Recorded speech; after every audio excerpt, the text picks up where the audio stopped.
জনতা পার্টির চেয়ারম্যান হুমায়ুন কবির সাহেবের কাছে আমরা কৃতজ্ঞতা জানাই যে কালীগঞ্জবাসীর যে যার উদ্দেশ্যে আমরা এই দুই মাস আমরা রাস্তায় নেমেছিলাম, তিনি আমাদের উপরে ভরসা রেখেছেন এবং সেই এখানকার লড়ার মতো সেই টিকিট আমাদেরকে দিয়েছেন তিনি ভরসা করে।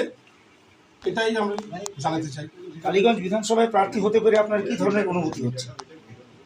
আমি ব্যক্তিগতভাবে খুব খুশি এবং আমার সাথে যে আমার লোকজন ছিল প্রথম থেকে যারা ছিল আছে থাকবে, আমার মনে হয় তারা খুশি আমার থেকে অনেক বেশি। আপনার দলের পক্ষ থেকে এই বিধানসভায় কি উন্নতি করবেন বলে আপনি সিদ্ধান্ত করেছেন নির্বাচিত হয়ে গেলে? প্রথমত আমাদের দাবি হচ্ছে সাধারণ মানুষের জন্য, প্রথমত হচ্ছে 26,000 চাকরিহারা, তাদের বিরুদ্ধে আমরা লড়ব এবং এই দুর্নীতিবাজ সরকার যে সারদা নারদা রোজভ্যালির টাকা নিয়ে এই মানুষকে আপনার লক্ষ্মী ভাণ্ডার দিচ্ছে, এসব কাদের টাকা? আমরা এটা চাই, এটা আমরা জানতে চাই যে এই টাকা সব পাবলিকের টাকা। এটাই আমাদের আগামী দিনের লক্ষ্য।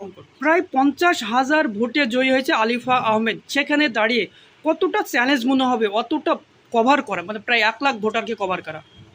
দেখুন, ভোটটা তো সাধারণ মানুষ দেয়, ভোটটা তো আলিফার ব্যক্তিগত ভোট নয়, মমতা ব্যানার্জির ভোট নয়। সাধারণ মানুষে ব্যালটের জবাব দিয়ে দেবে তারা কি উন্নয়ন করেছে কালীগঞ্জের বুকে। এটা তারা মনে করে ব্যক্তিগত তার পৈতৃক সম্পত্তি। এটা মুসলিমদের যে ওয়াকফ বোর্ডের সম্পত্তি, তার জন্য কোনো কথা বলতে গেলে কোনো কথা জবাব দেয় না, রেসপন্স করে না, বলে হ্যাঁ আমাদের মাননীয় মমতা বন্দ্যোপাধ্যায় বলেন এর জন্য কোনো এখানে কিছু করা যাবে না। ঠিক আছে, এর জন্য কিছু করতে গেলে আপনাকে দিল্লি যেতে হবে। দিল্লি যদি যেতে হয় তাহলে আপনাকে আমরা মুখ্যমন্ত্রী কেন করেছি? তাই আমরা আজ রাস্তায় নেমেছি এর প্রতিবাদের জন্য। প্রত্যেকটা মানুষের কাছে আমরা যাব, প্রত্যেকটা জনগণের কাছে আমরা যাব যে আমরা এর বিধি ব্যবস্থা চাই। আমাদের ওয়াকফ বোর্ডের সম্পত্তি আমাদেরকে ফিরিয়ে দিতে হবে।